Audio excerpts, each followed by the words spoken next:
At the time of the drafting of the Constitution, you can see actually as far back as the Declaration of Independence itself, the drafters of the Declaration of Independence, signers of the Declaration of Independence, one of the abuses they were concerned about is they refer to the king sending swarms of officers to harass them, to harass the founding era colonists. And the idea and the concern was that the king at the time had the power to both create new offices and appoint people to fill those offices.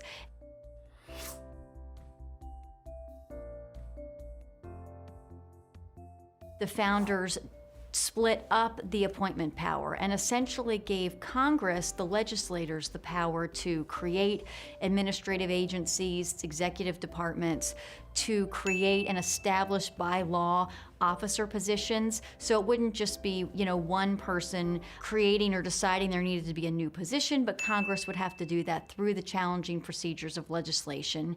And then the Appointments Clause limits, when Congress creates an office, how Congress can establish that office to be filled. The people who are subject to the Appointments Clause requirements are known as officers of the United States.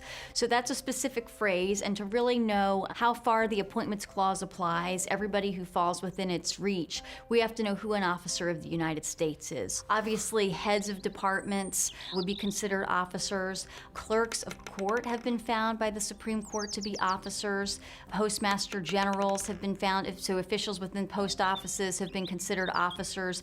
Quite honestly, people as far down in the past as clerks, people called clerks in the past in administrative agencies, have been labeled officers by the federal courts. The other thing that's specific in the Appointments Clause is that Congress is given specific instructions about the limited number of people who can pick officers. The president, with the Senate consent, the president alone, department heads, or courts of law. So, you have to interpret and figure out who all those different actors are.